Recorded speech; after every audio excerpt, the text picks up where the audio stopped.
Femmes en Emploi est fière de s'associer au ministère de l'Immigration, de la Francisation et de l'Intégration ainsi que la ville de Laval afin de souligner le mois de l'histoire des Noirs à Laval.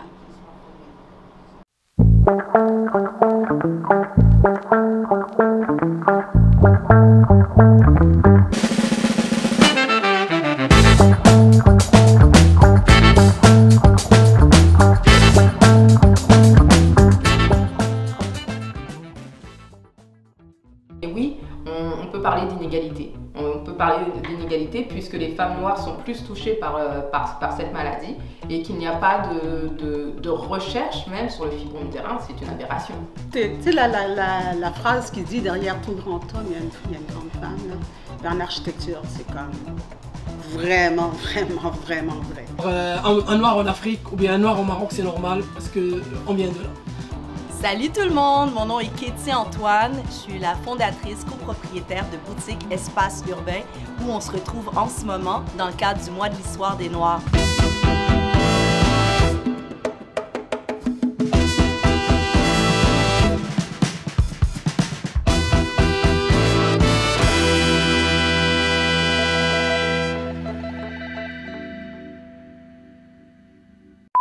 Je suis Aïssatou Sidibé, je suis infirmière clinicienne depuis bientôt 15 ans. Je suis née et j'ai grandi en France et je suis venue à Montréal toute seule il y a 10 ans. Parallèlement à ça, j'ai créé l'association Vivre sans fibrome et depuis 2021, je suis coach en santé et bien-être certifiée. Alors un fibrome, c'est vraiment une masse qui se trouve au niveau de l'utérus.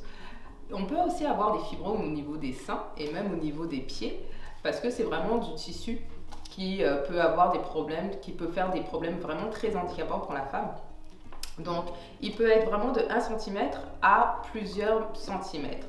Donc on ne sait pas pourquoi, il y a vraiment un déséquilibre au niveau des hormones avec un surplus d'œstrogène qui va faire qu'une femme va développer des fibromes utérins. Il y a des facteurs de risque associés à ça parce qu'on ne connaît pas exactement la cause génétique, héréditaire, au niveau de notre environnement, au niveau de l'alimentation. C'est vraiment multifactoriel et on sait aussi que les femmes noires sont plus à risque de développer des fibromes utérins que les femmes caucasiennes. Après, je précise, il est très important aussi de le signaler, il y a des femmes qui vont vivre avec des fibromes utérins et qui ne vont pas avoir de symptômes.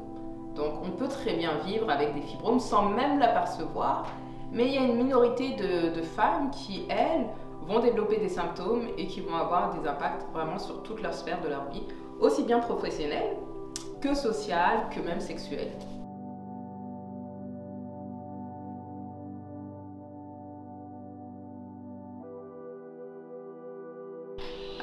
Est-ce qu'un fibrome utérin est dangereux? Il est à surveiller. Vraiment. C'est vraiment la femme qui peut savoir s'il est dangereux ou pas en fonction de sa localisation, en fonction de sa taille, en fonction d'un désir de grossesse ou pas. Donc c'est vraiment une prise en charge aussi qui est personnalisée et individuelle. Et ça, c'est vraiment un professionnel de la santé qui va pouvoir évaluer les risques. Donc il y a des femmes qui ne vont pas avoir de problème avec leur fibrome, donc ça ne sera pas dangereux. Et d'autres femmes qui vont faire des anémies énormes et qui vont se retrouver une fois par mois aux urgences parce que leur taux d'hémoglobine a chuté. Quand on va à l'hôpital, quand on est seul et qu'on se retrouve sans information ou sans repère, moi ça a été mon cas et pourtant je suis une professionnelle de la santé. Donc j'imagine cette femme de 20 ans, 25 ans qui se pose des questions. Oui, dans la communauté, on sait ce que c'est qu'un fibrome, mais quand on va au-delà de ça, comment on le soigne? Qu'est-ce qu'on peut faire à notre niveau? Ben là, ça devient intéressant.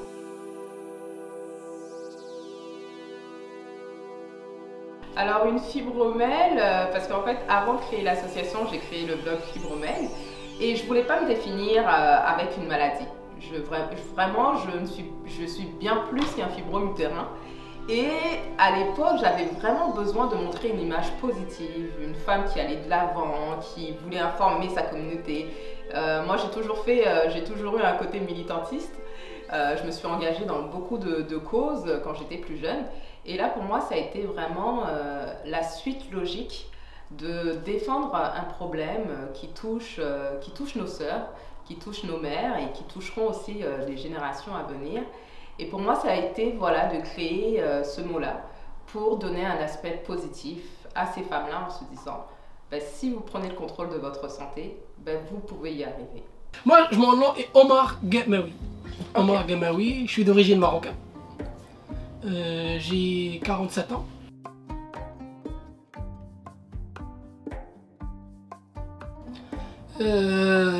Ça fait une quinzaine d'années que je suis... 17 ans que je suis à Montréal quand même.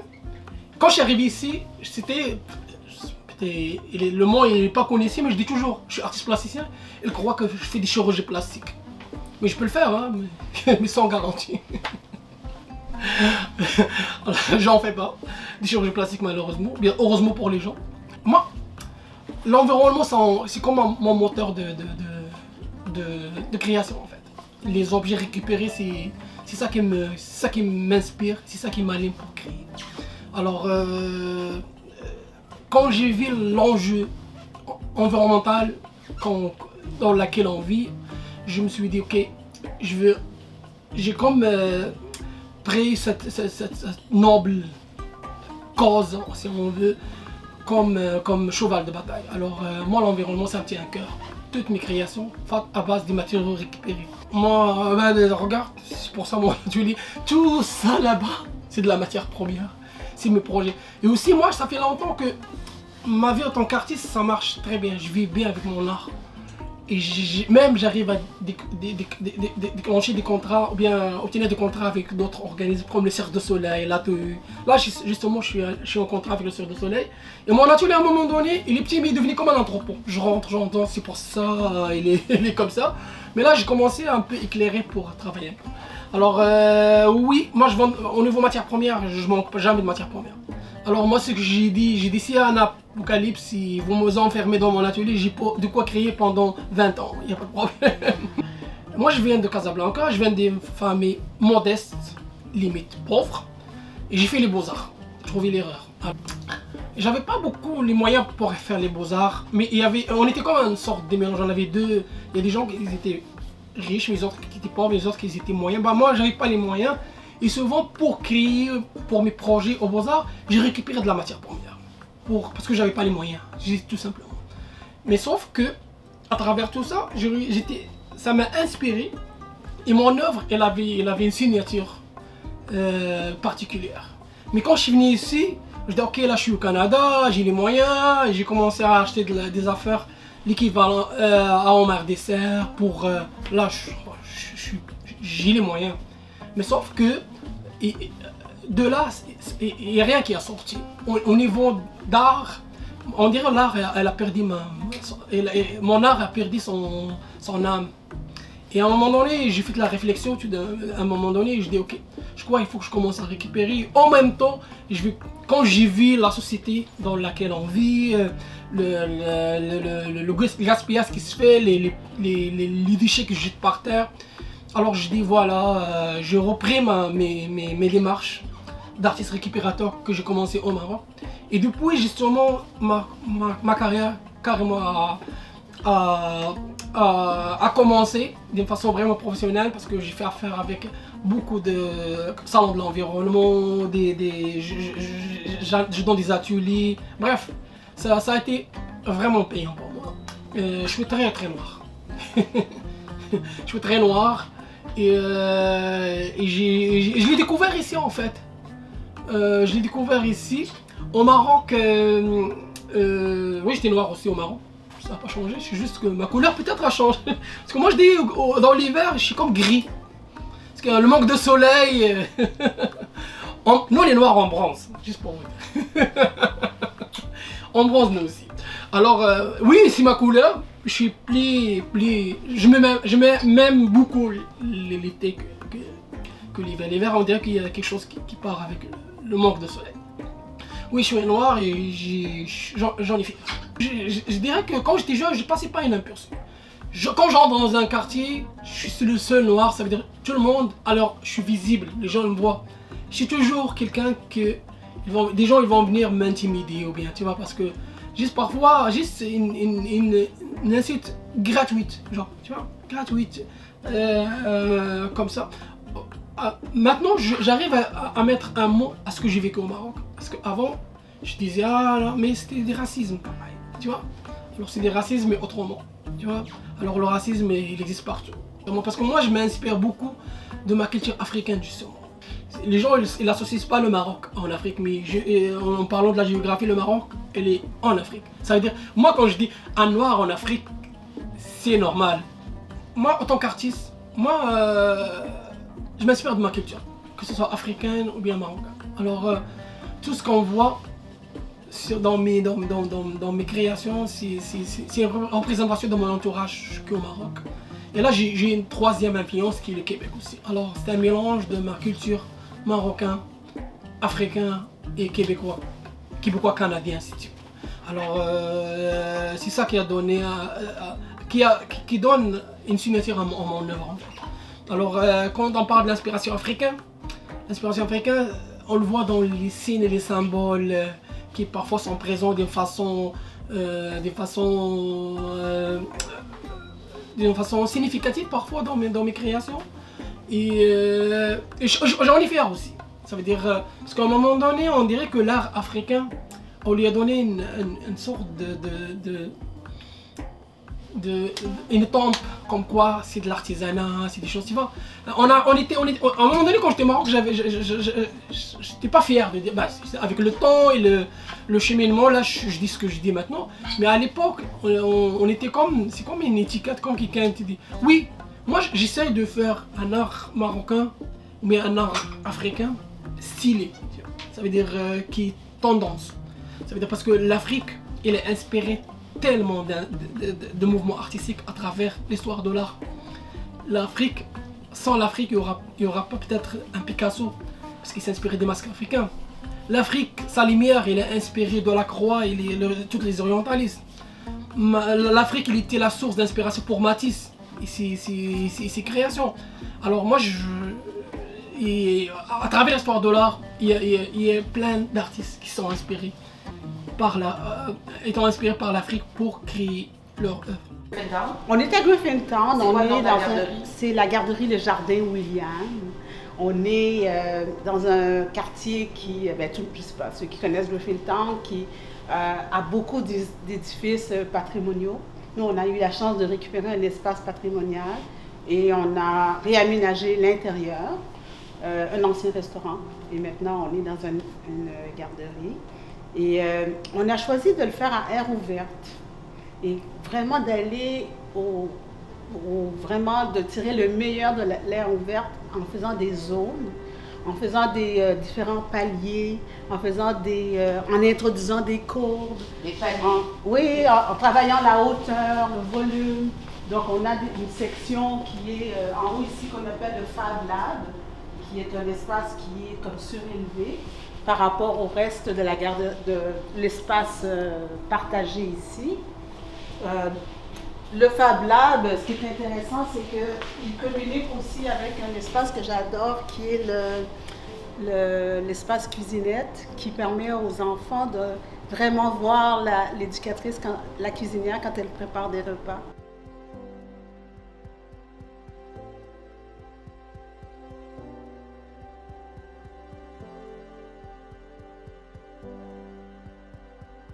La base de ce projet, c'est vraiment des valeurs humaines. Et ça se ressent vraiment avec les gens qui y travaillent, mais aussi dans l'espace, parce qu'on est obligé de partager. On partage tout ici. On partage l'espace, on partage la musique, on partage les moments les plus difficiles, comme les moments les plus heureux. Bien, en fait, la femme et l'architecture, je crois que tout est, tu sais, la phrase qui dit derrière tout grand homme, il y a une grande femme. Là. En architecture, c'est comme vraiment, vraiment, vraiment vrai. Dans le sens où la plupart des grands architectes avaient toujours soit leur conjointe ou une femme qui ont donné leur vie à leur conjoint pour permettre à l'homme de pouvoir bien réussir. Et c'est sûr que l'architecture, en fait, c'est quoi? c'est toutes les constructions, mais c'est l'émotion que dégagent les constructions. C'est ça qu'on retient de l'architecture. C'est l'impression, le feeling, le wow, le bouh. C'est l'émotion qui est dégagée. Et effectivement, les femmes ont toujours été très, très sensibles à accueillir, protéger, recevoir, offrir. Donc, c'est le geste même de l'architecte, c'est d'accueillir, d'offrir, protéger. Donc, oui, c'est certain que les femmes ont une place incroyable dans l'architecture. Aujourd'hui, heureusement, il y a de plus en plus d'architectes féminins et elles prennent de plus en plus leur rôle de façon plus vindicative.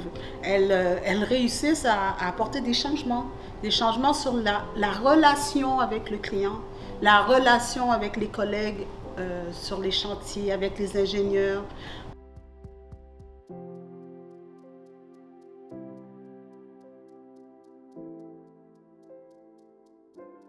C'est mon petit point où les enfants font imitation, ils jouent à cuisiner, mais la cuisinière est vraiment de l'autre côté. Je ne sais pas si vous voyez la différence de hauteur, mais ce qui est intéressant, c'est que lorsqu'elle est ici, elle est à la hauteur de l'enfant. Ah, ben oui. Oh, j'adore ça.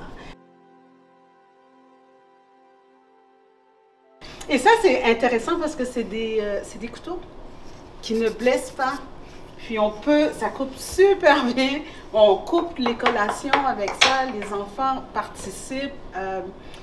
Quand la soupe réchauffe, ils l'entendent. Ils viennent poser des questions directement. Qu'est-ce qu'on mange aujourd'hui?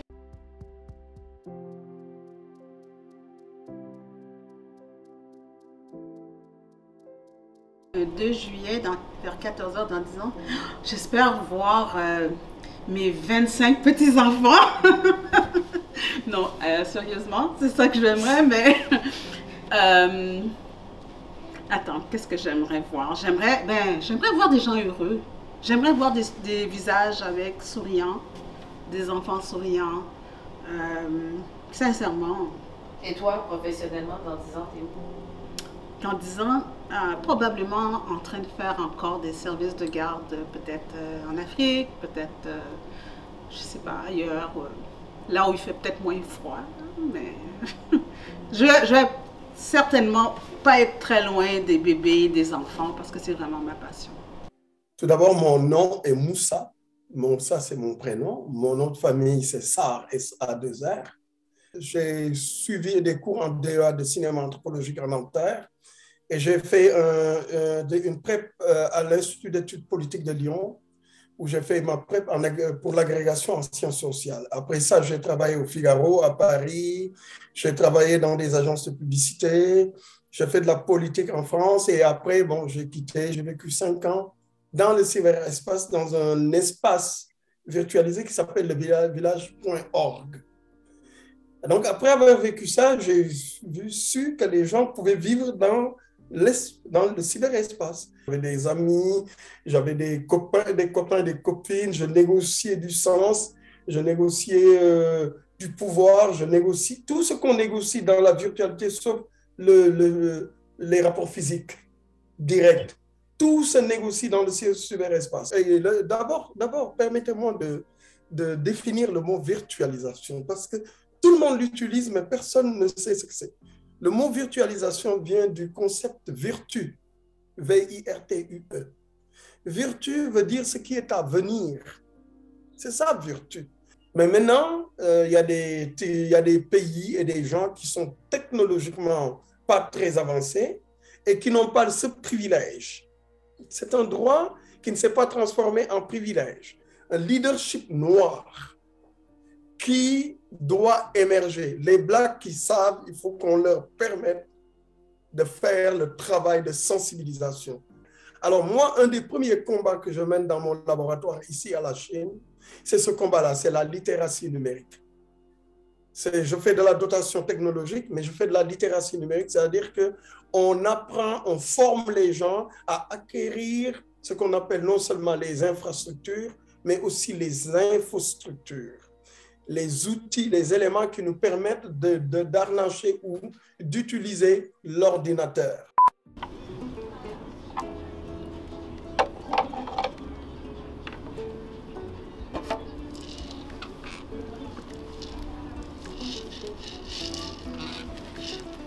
Quand vous voulez.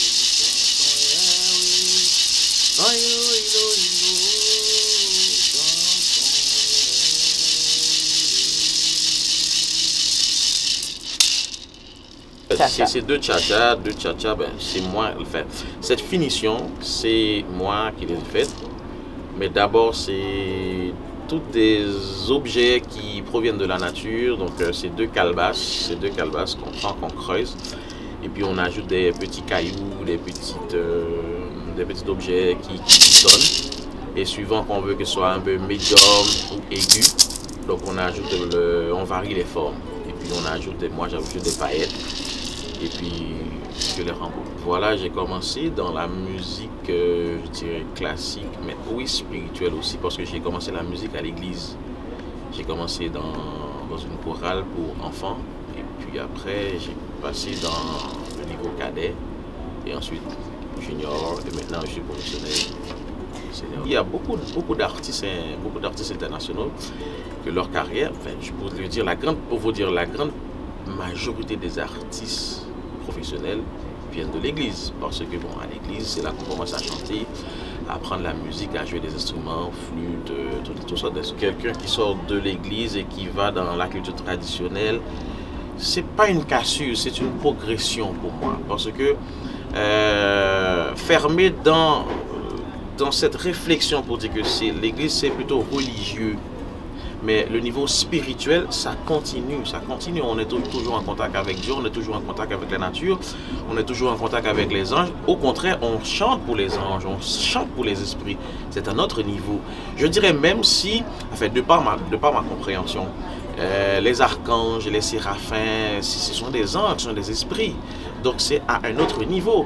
Et si bien que je crois que surtout les instruments que je joue, dans Psaume 150, on dit louer Dieu avec les cymbales retentissants, avec les percussions. Donc c'est toujours une continuité. Donc pour moi, il n'y a pas de cassure. En fait, pour dire que, bon, je suis certain que surtout chez nous en Haïti, vraiment, on n'associe pas ça. C'est aussi dans mon cas, dans ma situation. Donc mes parents n'ont pas vu ça de bon oeil jusqu'à maintenant. Donc des fois, quand je parle avec ma mère, mon père, il me rappelle, attention, hein, il faut retourner à ta place. Il dit, mais non, mais j'ai grandi, je ne peux pas retourner à ma place. J'ai grandi, c'est un prolongement. Le style musical que je joue, 30 ans de cela en Haïti, c'était le sommet de la qualité ou le sommet de l'actualité musicale haïtienne en Haïti et à l'échelle internationale, parce que il y avait la montée en crescendo du mouvement Racine en Haïti, le mouvement Racine qui a été initié, créé par les samba. Les samba en Haïti, c'est version, enfin en Jamaïque ou quelque part en Afrique on dit Rasta, mais en Haïti notre version c'est samba.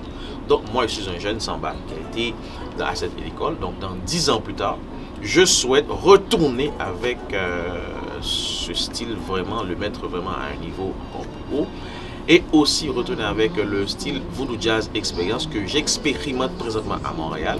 J'ai fait plusieurs ateliers de création, résidences de création, vraiment pour travailler sur ce style et surtout pour travailler sur un document qui explique l'histoire de ce mouvement, de ce style, et aussi ça va être quelque part une sorte de manuel.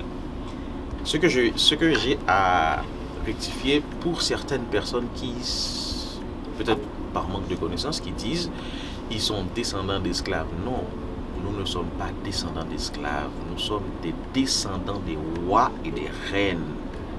D'accord? Les tribus, nos parents qui faisaient venir pour travailler sur l'île de Saint-Domingue n'étaient pas des esclaves. Notre histoire n'est pas commencée à partir de l'esclavage. L'esclavage, c'est juste une phrase dans notre histoire, même pas un paragraphe. Donc, il faut dire que nous sommes des descendants d'esclaves. Regardez bien les femmes, nos soeurs, nos mamans, nos tantes, quand elles marchent toujours comme ça. Pourquoi? Parce que c'est comme une sorte d'héritage physique dans l'espace et le temps, parce que sur leur tête, il y a toujours des couronnes. Comment vous voulez que quelqu'un qui marche comme ça, sa couronne tomberait? Donc c'est pour cela que ça reste comme ça. Nous sommes des descendants de rois et des reines. Et les femmes étaient des reines, pas parce que leurs maris étaient des rois, c'est parce qu'elles étaient reines. Reine, ça veut dire leader. Dans notre culture traditionnelle, l'homme qui joue le tambour, qui chante, on l'appelle Samba, et la femme s'appelle la reine. Donc, vous êtes des rois et des reines. Arrêtez de dire que nous sommes des descendants d'esclaves. Merci. Bon, alors, est-ce qu'une littérature des communautés noires est quelque chose de nécessaire et d'important? Bon, la réponse est sans hésitation oui. Oui, pour toutes les raisons que les auteurs eux-mêmes et les penseurs de nos régions et de nos communautés ont déjà avancé. Oui, parce que ça permet à des individus particuliers issus d'une histoire spécifique de pouvoir formuler leur point de vue, de pouvoir donner à voir à travers leurs œuvres leur vision du monde, leur approche de la réalité. Pour cette question de la question de la place des femmes dans la littérature haïtienne en particulier, je vais commencer par dire qu'il y a un très bon texte que les étudiants, le public qui s'intéresse à la question peut trouver sur internet. C'est un texte qui date de l'année 1998, c'est un texte de la romancière haïtienne, novelliste Paulette Pojol-Oriol sur la réalité de la femme haïtienne dans notre littérature. Et elle nous apprend quelque chose d'extrêmement intéressant parce qu'elle nous dit, au fond, les femmes ont toujours été présentes dans la littérature haïtienne, mais par contre, elles ne pouvaient pas être présentes de n'importe quelle façon. C'est pas tant est-ce que les femmes pouvaient écrire que ce qu'elles pouvaient écrire. C'est pas tant est-ce qu'elles pouvaient s'exprimer que ce qu'elles pouvaient exprimer. Donc, oui, les femmes ont toujours été très présentes, mais selon les conditions édictées par leur famille et par la société. Et, par exemple, oui, elles peuvent publier des poèmes, mais des poèmes qui traitent de sujets considérés comme convenables pour une femme. Des pièces de théâtre, mais ce qui est considéré comme convenable, tout ce qui fait l'apologie de la famille, ce qui fait l'apologie du mariage, des vertus qui sont celles que la société voudrait à tout prix voir les femmes manifester. Donc, tant que ces textes-là restent dans un cadre convenu, oui, c'est bien. Il n'y avait absolument aucun obstacle particulier à ce que les femmes publient leurs textes dans les revues, dans les journaux. Il y a aussi tous les changements qu'ont amené les réseaux sociaux. Beaucoup de pages Wattpad, beaucoup de blogs sont tenus par des femmes.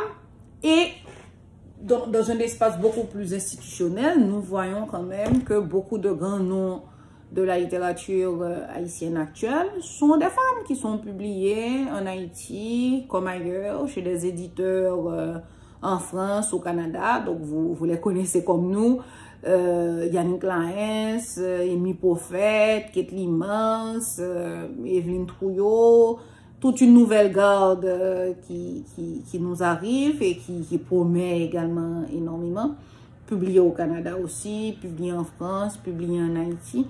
Donc, les scènes de la représentation de la littérature haïtienne se multiplient de plus en plus. Et les femmes occupent quand même une place importante. Alors, c'est Dorothée Rowe, présidente fondatrice de l'organisme Audace au féminin, et je suis une chercheuse de perles noires. Alors moi c'est Kerma Jean-Marie, je suis une artiste relationniste pour faire court, présidente de l'OBNL Afrophone et beaucoup d'autres choses à mon arc. Là, faut que tu m'expliques de quoi. Parce que moi je te découvre, je savais pas que tu étais dans tout ça. Et d'ailleurs, je dois féliciter ta robe, franchement là, je reconnais un peu les couleurs du drapeau haïtien, le bleu et le rouge. Mais Mais qu'est-ce qu'on fait dans la robe? Qu'est-ce qu'on fait dans cette robe-là? Je veux dire... Dans cette robe-là, on représente d'où on est, on représente qui on est. Ouais. Et cette robe-là, elle a les couleurs de Ogu. Ogu, c'est le roi de la guerre, c'est le féroce, c'est celui qui nous protège. Ok, attends une minute. Là, j'ai déjà rendu trop loin. Oui, mais parce que faut que les gens comprennent. C'est que là, on est en train de parler de vaudou. Ouais. On parle de spiritualité, comment on vit notre spiritualité. Et moi, c'est ça ma découverte parce que je ne savais pas que tu étais pratiquante, conférencière, mambo. Regardez, faut que tu m'expliques tout ça. Ben, t'as déjà le bon vocabulaire, mambo. Et bon, exact. Mais là, tu me parles de Ogu, qui fait partie de la mythologie vaudouesque. Ouais, la mythologie de vaudou, vaudou haïtien. Ok. Il faut comprendre que le vaudou nous vient de l'Afrique. Okay? Donc, tout le monde connaît notre super passé qui fait partie de notre histoire, qu'on ne doit pas oublier. On vient du Bénin. On vient du Bénin. Hein? Et puis, donc, notre vaudou a été beaucoup adapté à la situation et à comment est-ce qu'on vivait en Haïti. En Haïti, on a eu on a nos ancêtres qui viennent de partout d'Afrique. Ouais. On a aussi été colonisé par une panoplie de personnes, les Français, les Espagnols, les Anglais, les Arabes, donc j'ai pas vraiment besoin de continuer, vraiment la liste est longue. Mais chaque culture qui a passé a laissé sa trace. Puis, parle-nous aussi comment la femme est épanouie dans le vaudou comparativement aux autres religions. Ben, pour faire la première nuance, c'est vraiment important de comprendre que le vaudou haïtien, et je parle du vaudou haïtien parce que j'ai concentré mes expériences et mes recherches sur le vaudou haïtien, mais ce n'est pas une religion, c'est une spiritualité. Et déjà là, ça change beaucoup de choses. Parce que les religions, le mot religion, les termes religion comme on connaît, c'est souvent venu avec une colonisation. Une colonisation vient souvent d'une société patriarcale. Okay. Tandis que les spiritualités, on va se rendre compte qu'il y a beaucoup de femmes qui ont beaucoup de liberté. Pourquoi? Parce qu'on est ce qui est plus proche de ce que les gens aiment appeler Dieu.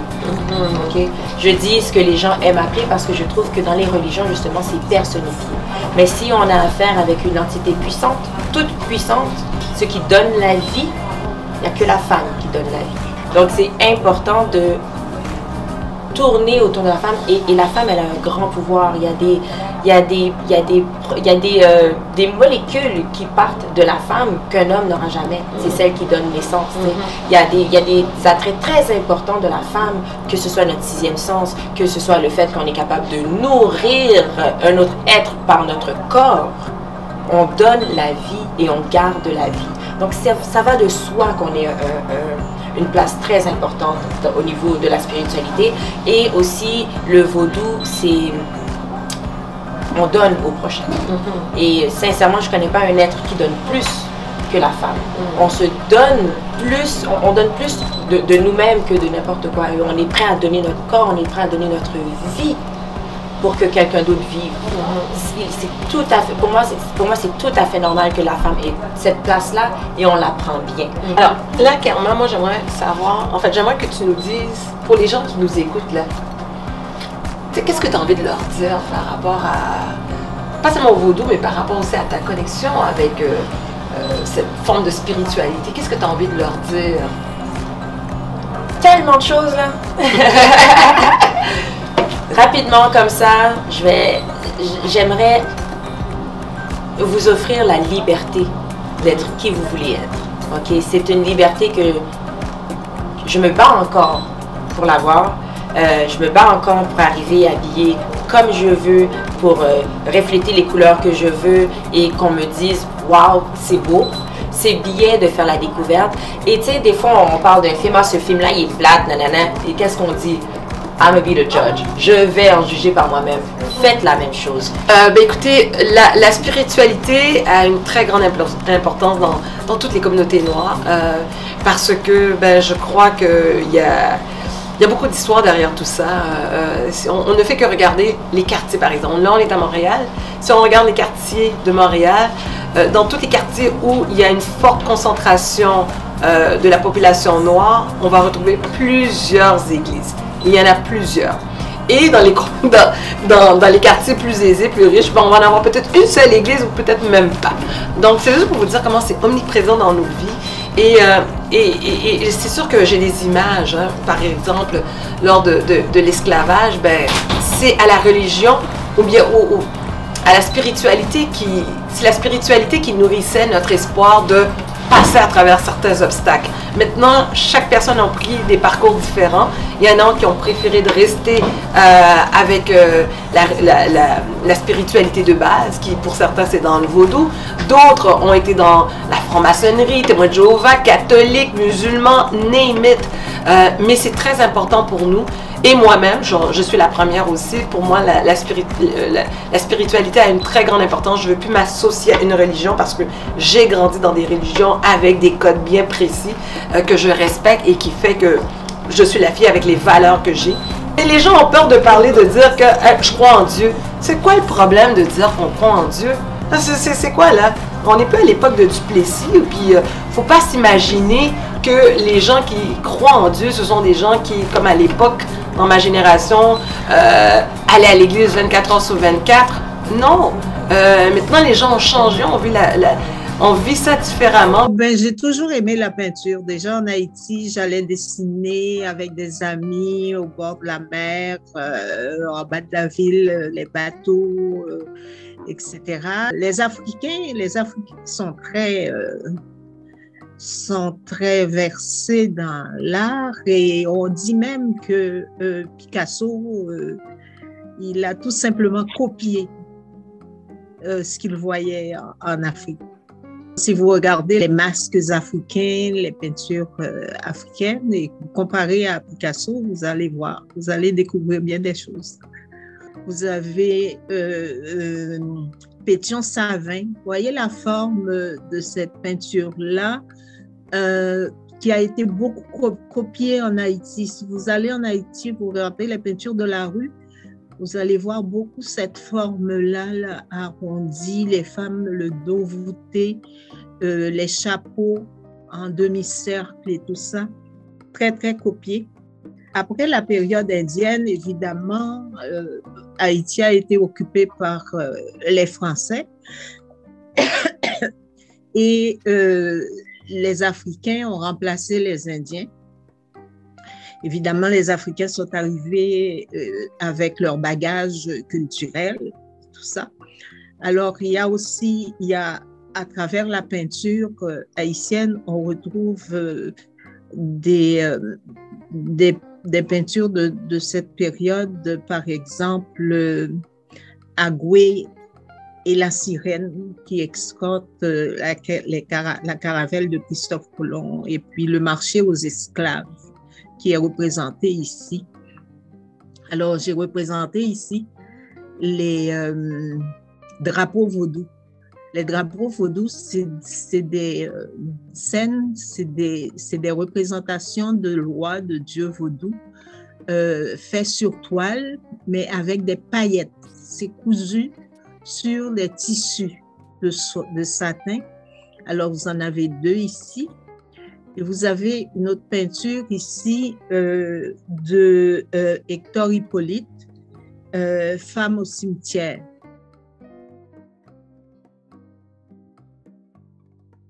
Donc, dans la peinture haïtienne, on retrouve tous les styles connus de la peinture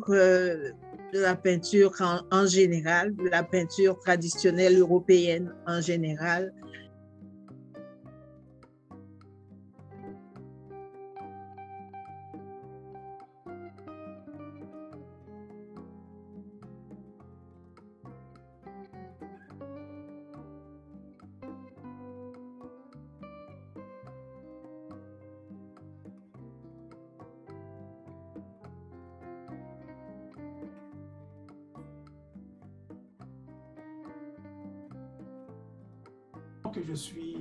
J'étais professeur, c'est ma profession, et je suis écrivain.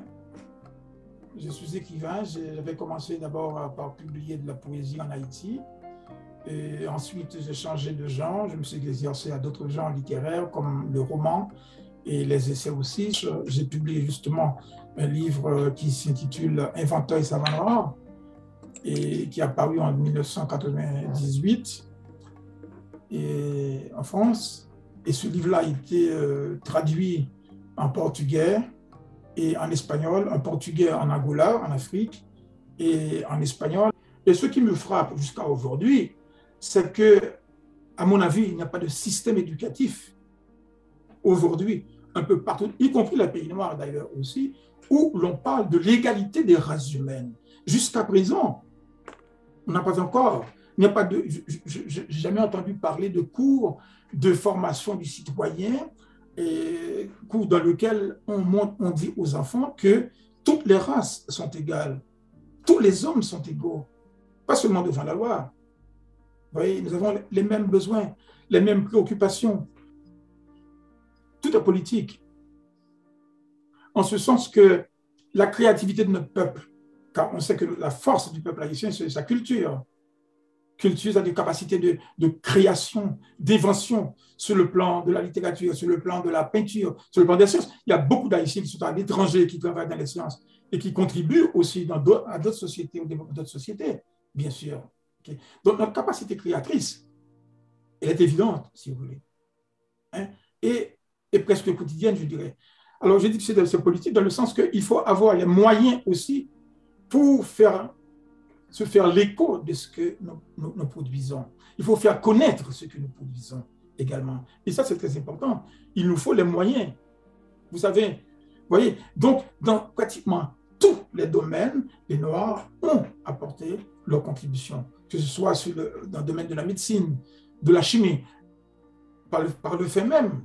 Vous voyez, donc nous devons apprendre, si vous voulez, à parler de nous-mêmes, à parler aussi des autres, tout en nous projetant, si vous voulez, à travers l'autre. Vous voyez ce que je veux dire? Donc, il y a tout un changement de mentalité, il y a un travail à faire de notre côté aussi, mais il faut diffuser cette information-là pour qu'elle devienne, cette information, publique, universelle et générale. De façon, moi, ce que je souhaite que les encyclopédies, les grands médias en parlent comme si cela allait de soi. Vous voyez, comme si quand on dit Mohamed Ali, c'est le plus grand boxeur du monde, Pelé, c'est le plus grand footballeur du monde, c'est vrai, il n'y a pas d'autre, n'est-ce pas? Des pas, ce sont des génies. Hein? Et puis c'est la même chose aussi pour nos inventeurs, et sans complexe, je le dis sans complexe, pour nos inventeurs, pour nos savants. Donc il faut les faire reconnaître. Parce que moi, ce que je veux, tout simplement, c'est l'harmonie entre les gens, entre les races, entre les peuples, si vous voulez, d'accord? C'est le changement de perception, la façon dont on perçoit. Quand on voit un noir, là, c'est pas un criminel potentiel tout de suite. Non, c'est pas ça du tout. C'est pas ça. Okay? Qu'on change d'attitude. Et ça, je le dis à tout le monde, hein? Même aux Blancs aussi, bien sûr. Je leur dis ça aussi. Je leur dis ça, tout à fait.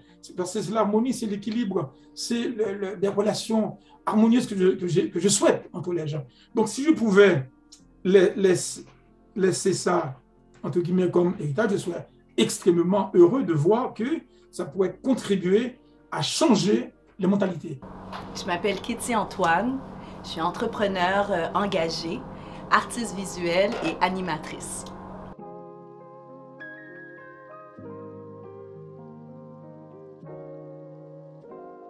La musique vraiment m'anime tous les jours, dans toutes les facettes de ma vie, à tous les moments.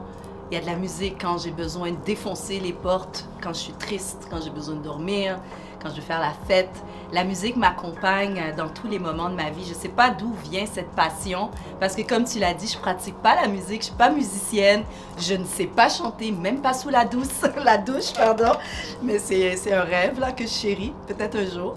Ben, Montréal, c'est non seulement une scène musicale active, mais foisonnante, créative, progressive, de partout, les métissages culturels qu'on y retrouve. C'est clair que ça se retrouve aussi de façon sonore. Moi, je suis vraiment une avocate de la culture, la richesse de la culture de Montréal. Tu sais, on me le demande souvent en entrevue, d'où ça part, d'où ça vient, où est-ce que ça va. Du plus loin que je peux me rappeler, enfant, j'articulais déjà, moi, je veux vivre je veux dessiner et parler. C'est comme ça que je le disais. Quand moi, je veux dessiner et parler. Et la vie m'a traduit ça. Aujourd'hui, je suis graphiste, illustratrice, peintre visuel. J'anime la radio, la télé. Ah, là, on parle de l'émission Pas te mentir qui sort sur ici tout.tv. Je suis tellement fière de ce projet-là.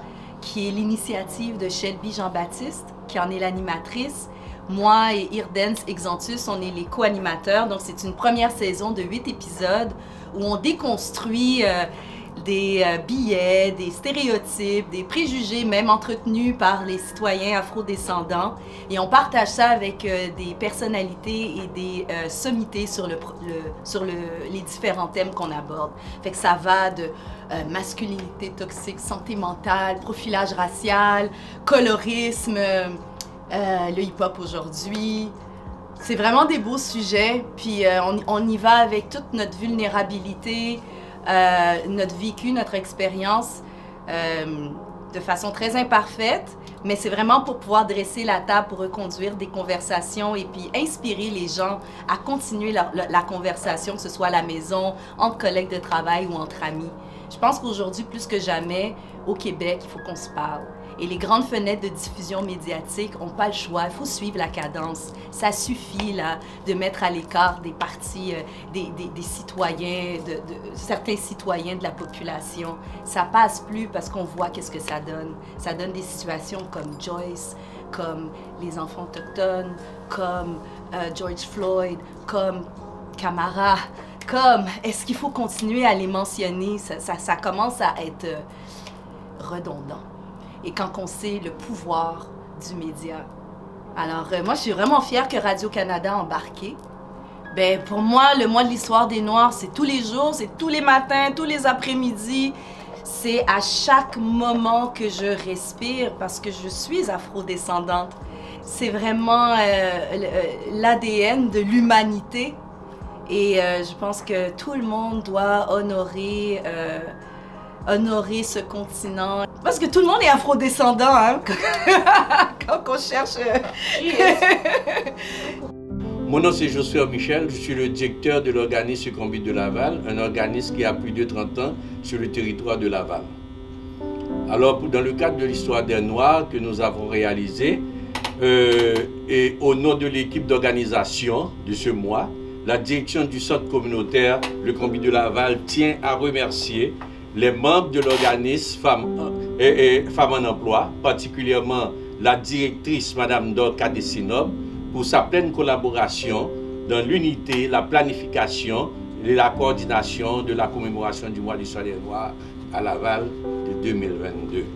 Nous remercions très particulièrement la ville de Laval et son équipe de la division de développement social qui, grâce au soutien financier accordé, nous ont permis de réaliser ces activités.